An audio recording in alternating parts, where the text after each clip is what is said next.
और अब बात करेंगे सुबह सवेरे की, यानी अखबारों की। अखबारों की क्या कुछ हेडलाइंस हैं, क्या कुछ आपके लिए जान लेना जरूरी है, वो हम आपके लिए लेकर आते हैं। सुर्खियां क्या बनी है और क्या इसका असर आप पर होगा, ये भी हम आपको बताते हैं। शुरू करते हैं सुबह सवेरे।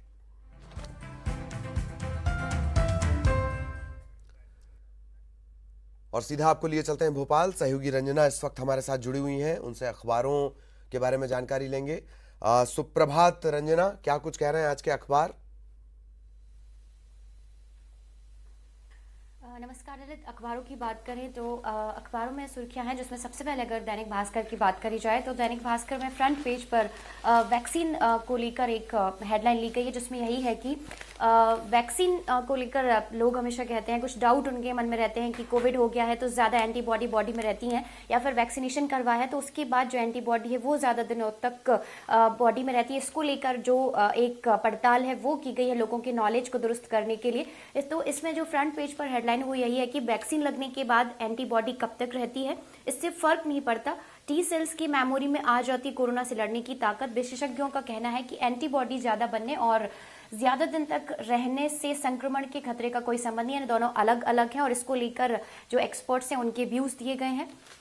और इसके साथ ही अगर एक और हेडलाइन की बात करी जाए दैनिक भास्कर की ललित, तो लखीमपुर कांड को लेकर उत्तर प्रदेश भाजपा प्रमुख की जो नसीहत है वो दी गई है, कार्यकर्ताओं को दी गई है, जिसमें उन्होंने ये कहा है कि नेतागिरी का मतलब फॉर्च्यूनर से किसी को भी कुचलना नहीं है। एक तरह से ये कार्यकर्ताओं को नसीहत दी गई और कार्यकर्ताओं के बहाने नेताओं के जो पुत्र हैं उनको भी एक तरह से ये नसीहत दी गई है कि जो अगर कहें सत्ता का जो गुरूर है वो उनके ऊपर हावी ना हो, और कार्यकर्ता की तरह है, नेता के पुत्र इस लोगों की भलाई के लिए काम करें तो बेहतर होगा। और यही कहा है कि नेतागिरी का मतलब किसी को फॉर्च्यूनर से कुचलना नहीं। एक तरह से बड़ी नसीहत जो भाजपा प्रमुख की तरफ से, उत्तर प्रदेश भाजपा प्रमुख की तरफ से जो दी गई है, वाकई एक आगे अगर इसको अमल किया जाता है तो वाकई कई इसको लेकर सवाल भी खड़े हो सकते हैं। और अगर कहा जाए तो ये किस उद्देश्य से कहा, ये भी एक सोचने वाली बात होगी ललित। और इसके बाद एक और हेडलाइन की बात करी जाए दैनिक भास्कर की ललित, तो इसमें ये लिखा है कि कोरोना संकट काल के दौरान हवाई यातायात पर काफी फर्क पड़ा था, लेकिन अब जो आर्थिक संकट से जो हवाई यातायात है वो इससे थोड़ा सा उबरने की शुरुआत हो गई है। और यही एक खबर जो इसमें दी गई है कि हवाई यातायात जुलाई से लगातार बढ़ रहा है। कोरोना के बाद पहली बार घरेलू हवाई यात्रियों का जो आंकड़ा है वो बढ़ा है और 3 लाख के पार ये जो आंकड़ा पहुंच गया, यानी जो आर्थिक संकट से जो एयरलाइंस गुजर रही थी उसमें अब थोड़ा थोड़ा सा सुधार आ रहा है और बड़ी संख्या में जो यात्री हैं वो भी अब यात्रा की तरफ बढ़ रहे हैं। लेकिन यहाँ पर एक और खबर जो लोगों से जुड़ी हुई है ललित, उसका भी जिक्र कर लिया जाए तो अच्छा रहेगा, क्योंकि भास्कर ने एक हेडलाइन ली है जिसमें यही है कि गुटखा, जो तंबाकू गुटखा लोग खाते हैं, उसके दाग मिटाने के लिए रेलवे करीब 1200 करोड़ रुपए खर्च कर रहा है। सार्वजनिक स्थानों पर थूकने को लेकर प्रतिबंध है, कड़े प्रतिबंध हैं, लेकिन इसके बावजूद भी सार्वजनिक स्थानों पर जो लोग थूकते हैं, गंदगी फैलाते हैं, उनके दागों को साफ करने के लिए अब रेलवे 1200 करोड़ रुपए खर्च करने जा रहे हैं। यानी लोगों की लापरवाही के चलते जो सरकार है, जो रेलवे है, उसका पैसा इन जो साफ सफाई को लेकर इस जगह पर खर्च होने जा रहा है। तो ललित, ये तो भास्कर की बात थी। अब पत्रिका की बात करी जाए तो पत्रिका में जो हेडलाइन ली है वो यही है कि भविष्य का आधुनिक मध्य प्रदेश, यानी मध्य प्रदेश को और ज्यादा विकास के पथ पर ले जाने को लेकर जो रूपरेखा है, जो खाका है वो तैयार किया गया है। जो बहुउद्देशीय लॉजिस्टिक हब है उसको बनाने की जो योजना है वो तैयार की जा रही है और 4 और 6 बहुउद्देशीय लॉजिस्टिक हब तैयार किए जाएंगे। और खास करके जो नेशनल एक्सप्रेस वे कॉरिडोर के संपर्क के हिसाब से जो बहुउद्देशीय लॉजिस्टिक हब है वो तैयार किए जाएंगे। और जिस तरीके से जो देश के बीच होने का फायदा उठाकर प्रदेश को भंडारण के क्षेत्र में सबसे बड़ा जो हब बनाने की तैयारी है वो मध्य प्रदेश में की जा रही है। और इसके साथ अगर एक और खबर का जिक्र किया जाए तो घरों को लेकर एक हेडलाइन है जो कि पत्रिका ने ली है कि 10% बुकिंग पर प्रोजेक्ट शुरू हो रहे हैं, फिर भी काम धीमा है। 10 साल पहले बुकिंग कराने वालों को अब तक मकान नहीं मिला, यानी लोग अपने सपनों का जो आशियाना खरीदने की तैयारी करते हैं उसके लिए जमा पूंजी भी खर्च करते हैं, लेकिन जो लापरवाही है बिल्डरों की, उसकी वजह से जो लोग हैं उनको अब तक अपने सपनों का घर नहीं मिल पाया है। प्रोजेक्ट देरी से शुरू होने के चलते लोगों को सही समय पर उनका घर नहीं मिला, आशियाना नहीं मिला है। और एक और खबर है इसमें पत्रिका में जिस हेडलाइन का कि पेंडोरा पेपर्स जो लीक कांड है उसमें राजस्थान के जो पूर्व मुख्यमंत्री हैं वसुंधरा राजे, उनकी पुत्रवधू निहारिका राजे का भी नाम इस पेंडोरा पेपर लीक कांड में सामने आया है। और ये एक जो बड़ा उनका नाम निकलकर सामने आया, जिसमें ये है कि निहारिका राजे मध्य प्रदेश अमेरिका के टैक्स हेवन देश वैलीज की कंपनी की हितकारी स्वामी है। और वो लोकसभा वर्ष 2009, 2014, 2019 के लोकसभा चुनाव में सांसद दुष्यंत सिंह ने शपथ पत्र में परिवार की संपत्ति और देनदारियों में इस कंपनी का उल्लेख नहीं किया था, लेकिन अब इनका नाम इसमें उल्लिखित हुए। आगे और क्या खुलासे होंगे वो तो बाद में ये सब चीजें क्लियर होंगी। और पत्रिका की बात थी ललित, और अब नवदुनिया की बात करी जाए तो नवदुनिया का जिक्र किया जाए तो नवदुनिया ने जिस हेडलाइन ली है, केंद्र सरकार का दावा है कोयले की कमी से देश में बिजली का संकट नहीं होगा। कहीं भी बिजली का संकट नहीं होगा, क्योंकि बीते दिनों से अगर देखा जाए तो लगातार कोयले की कमी की जो खबरें हैं वो आ रही थी। और ये भी कहा था कि दिवाली से पहले जो कोयले का संकट है वो गहरा सकता है और एक तरह से जो बिजली की कमी है वो जरूर देखने को मिलेगी। लेकिन अब केंद्र सरकार की तरफ से दावा किया गया है कि देश में कहीं भी बिजली का संकट नहीं है, कोयले की समस्या नहीं है। ताप बिजली घरों में 4 दिनों का स्टॉक अभी फिलहाल है। और कोयला मंत्रालय और बिजली मंत्रालय ने आपूर्ति की जो समीक्षा है वो की है, यानी देश में किसी भी तरीके से बिजली को लेकर जो संकट है वो नहीं आने देंगे। और नवदुनिया की एक और खबर का जिक्र किया जा रहा है तो आतंकियों संग गठजोड़ में 670 लोग हिरासत में, 4 को गिरफ्तार किया। कश्मीर में हिंदुओं और सिखों की हत्या के बाद पुलिस की सबसे बड़ी ये कार्रवाई है, जिसमें 670 लोग हिरासत में हैं और 4 को गिरफ्तार किया गया है। ISI के इशारे पर पाकिस्तानी आतंकी ने रची थी 1990 जैसे हालत पैदा करने की साजिश। तो ललित, ये तो थी नवदुनिया पत्रिका और दैनिक भास्कर। बिल्कुल, और भी कई बड़ी खबरें होंगी जिन पर दिन भर आपकी हमारी सबकी नजर रहेगी ललित। बिल्कुल बिल्कुल, बहुत बहुत शुक्रिया रंजना, इस ये जो तमाम अपने हेडलाइंस विस्तार से बताई।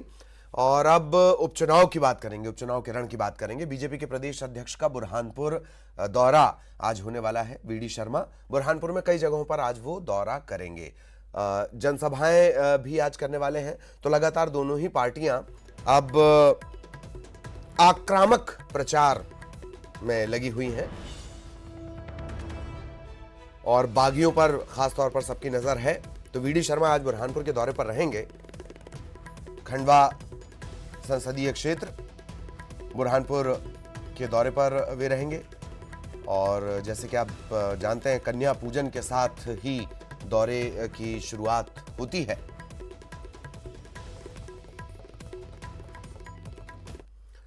तो खंडवा लोकसभा उपचुनाव में दोनों ही दलों ने अपनी ताकत झोंक दी है। बीजेपी के प्रदेश अध्यक्ष वीडी शर्मा ने कांग्रेस पर निशाना साधा। 15 महीने की सरकार गलती से बन गई थी।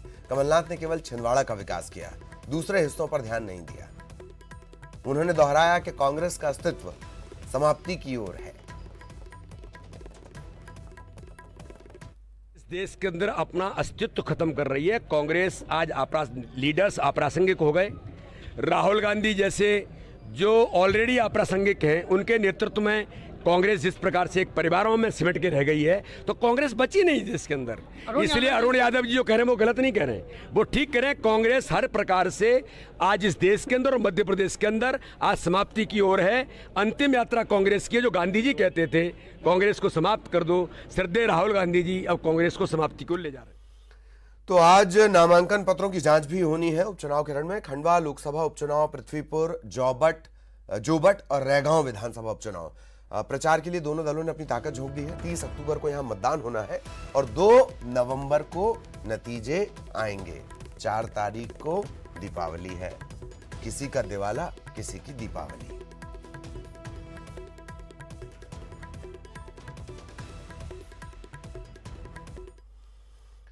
और आज कांग्रेस प्रदर्शन करने वाली है। लखीमपुर खीरी में जो घटनाक्रम हुआ उसे लेकर मिंटो हॉल पर गांधी प्रतिमा के पास ये प्रदर्शन होगा। कांग्रेस मौन धरना देगी। लखीमपुर खीरी के घटनाक्रम को लेकर कांग्रेस मौन धरना देगी मिंटो हॉल में।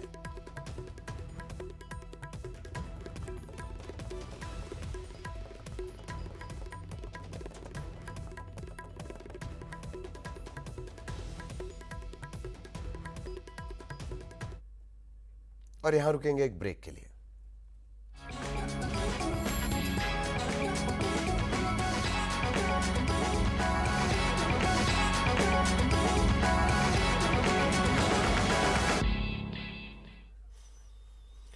और और ब्रेक के बाद खबर इंदौर से। इंदौर में नशे में धुत युवकों के सड़क पर डांस करने का मामला सामने आया है। पुलिस ने एफआईआर दर्ज कर ली है।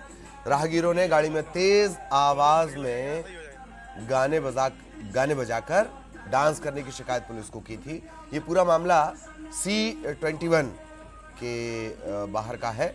ये लोग पब में पार्टी कर बाहर निकले थे, फिर सड़क पर तेज आवाज में म्यूजिक बजाने लगे कार में और फिर डांस कर रहे थे।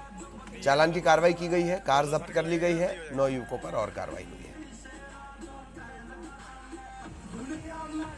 पुलिस ने मामला दर्ज कर दिया है। पब से बाहर निकले थे पार्टी करके और अंदाज और तेवर से आप जान ही सकते हैं कि रसूख के मारे हुए हैं।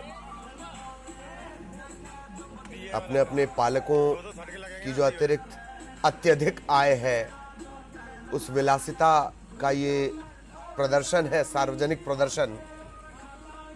C21 मॉल के बाहर का ये पूरा मामला है। बाहर निकले और इसके बाद अपनी खुशी को इस तरह से बताने लगे, कानून का ध्यान नहीं रखा।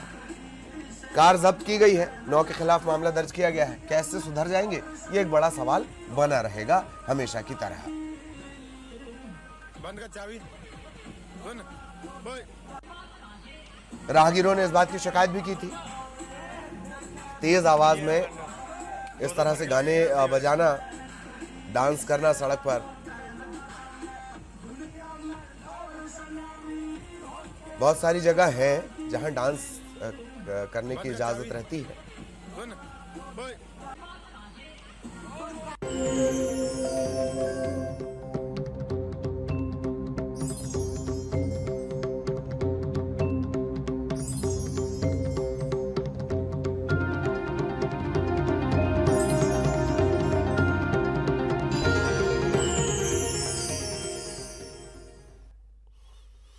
तो लगातार मां की पूजा अर्चना के लिए भक्त मंदिरों में पहुंच रहे हैं।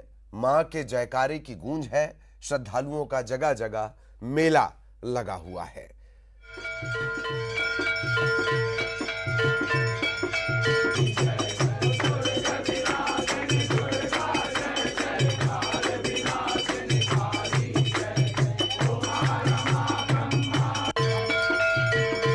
तो लगातार अलग अलग जगहों की हम तस्वीरें आपको दिखाते हैं। अलग अलग जगहों पर किस तरीके से भक्तों का तांता लगा हुआ है वो आपको बताते हैं। इंदौर लिए चलते हैं। सहयोगी अरुण इस वक्त हमारे साथ जुड़े हुए हैं। अरुण, इस वक्त आप कहाँ हैं? क्या कुछ नजर आ रहा है? लंबे अरसे बाद भक्त और भगवान का मिलन, वो भी मां से मिल रहे हैं भक्त कोरोना प्रोटोकॉल के तहत। क्या तस्वीर है?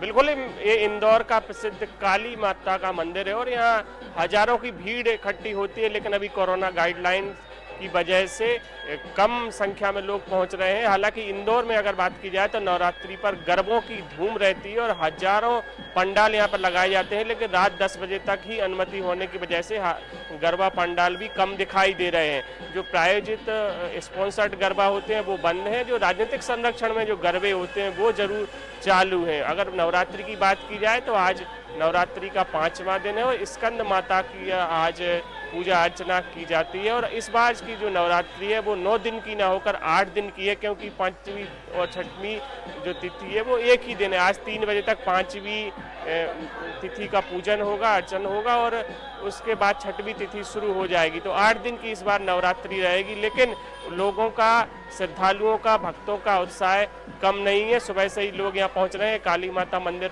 पे आप देख सकते हैं, हम लोगों अपने जो दर्शक हैं उनको भी दर्शन करा रहे हैं। काली माता मंदिर बहुत प्रसिद्ध मंदिर है, प्राचीन मंदिर है।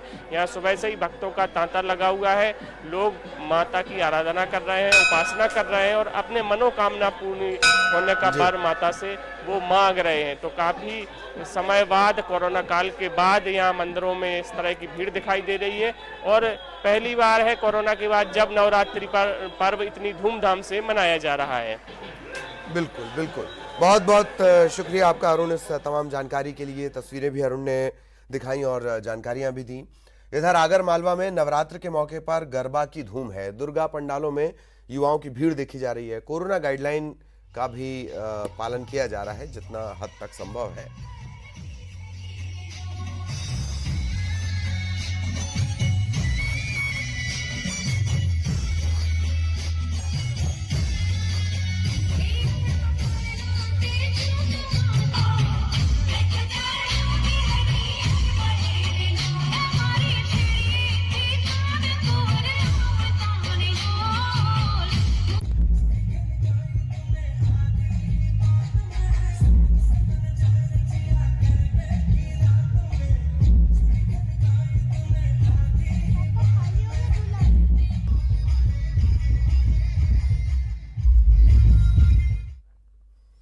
और अब बात एक दिलचस्प खबर की। सिवनी के छपारा में दो सांडों के बीच जमकर लड़ाई हो गई।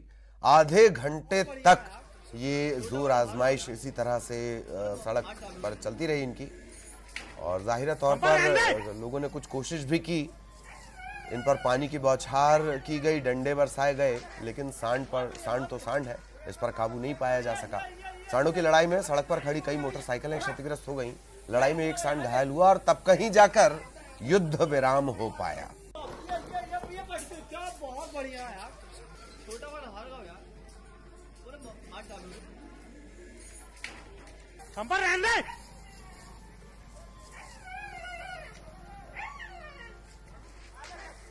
तो सिवनी की ये तस्वीरें हैं, दो सांडों की आपस की लड़ाई है। काफी कोशिश की गई कि इन्हें किसी तरह शांत करवाया जा सके, अलग करवाया जा सके, ताकि जो ये नुकसान कर रहे हैं, जो दहशत फैल रही है, वो खत्म की जा सके, लेकिन ऐसा हुआ नहीं। पानी की बौछार हुई, डंडे बरसाए गए, लेकिन उसका कोई असर हुआ नहीं।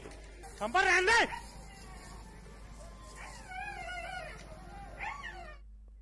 और इस बुलेटिन में इतना ही। आखिर में हेडलाइंस।